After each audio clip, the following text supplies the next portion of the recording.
नमस्कार दोस्तों, इंडिया गठबंधन के नेताओं ने कल 2 जून को चुनाव आयोग से मुलाकात कर ये शिकायत दर्ज की है कि कंडक्ट ऑफ इलेक्शन रूल्स 1961 के रूल 54 के तहत बैलेट पेपर पर जो वोट आए हैं उसकी गिनती पहले होनी चाहिए और उसका रिजल्ट पहले डिक्लेयर करना चाहिए, बाद में ईवीएम की काउंटिंग होनी चाहिए। लेकिन इलेक्शन कमीशन ने एक गाइडलाइन निकाल के इस रूल को बदलकर पहले ईवीएम की काउंटिंग होगी और बाद में बैलेट पेपर की काउंटिंग होगी, ऐसा गाइडलाइंस के जरिए सुझाव दिया है, ये इंस्ट्रक्शंस दी है जो कि रूल के बिल्कुल विपरीत है, बिल्कुल विरुद्ध है। इसीलिए इस कंप्लेंट को इंडिया गठबंधन के नेताओं ने इलेक्शन कमीशन के सामने रखा है। हमें कम समय में समय दिया, इसके लिए हम धन्यवाद करते हैं उनका। सबसे महत्वपूर्ण और अहम मुद्दा ये है कि पोस्टल बैलेट्स ये एक जानी मानी प्रक्रिया है कि चुनाव के परिणाम को एक तरफ से दूसरी तरफ ले जा सकती है। कई बार ऐसा हुआ है कि सभी पार्टियों के बीच में जो फर्क है वोट्स का वो x है, लेकिन पोस्टल बैलेट्स 2x या 3x होते हैं, यानी पोस्टल बैलेट्स निर्णायक सिद्ध होते हैं परिणाम के मामले में।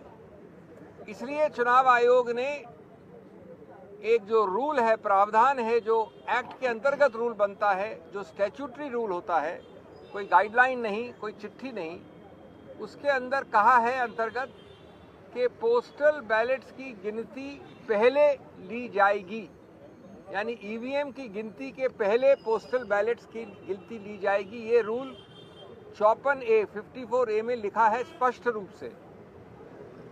इस बात को कई बार अलग अलग रूप से चिट्ठियों द्वारा और गाइडलाइंस द्वारा चुनाव आयोग ने दोहराया है।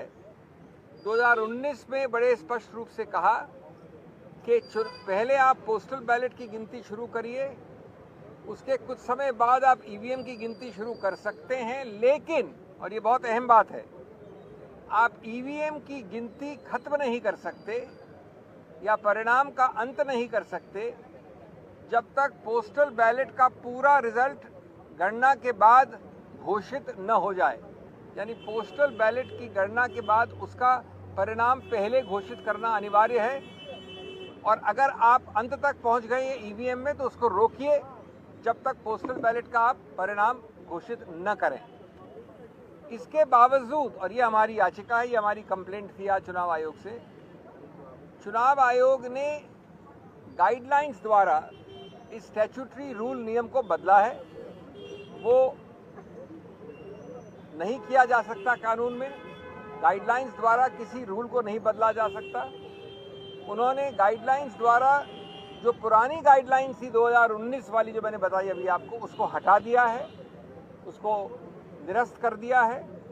और इसका बड़ा सरल और सीधा परिणाम ये होता है कि ईवीएम की पूरी गणना हो जाए अंत तक, तब तक भी पोस्टल बैलेट की निर्णय की घोषणा करना अनिवार्य नहीं रहा है।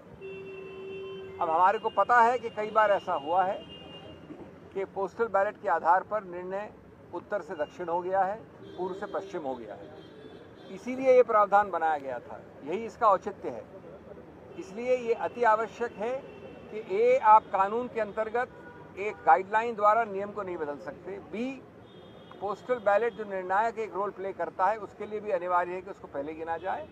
और तीसरा कि एक लेवल प्लेइंग फील्ड के लिए, गणतंत्र के लिए, स्वतंत्र चुनाव के लिए, जो कि संविधान के मूल तत्वों का एक अभिन्न अंग माना गया है, ये आवश्यक है कि जो पुराना रूल था उसी को फॉलो किया जाए, जो प्रावधान अभी भी है उसी को रूल किया जाए।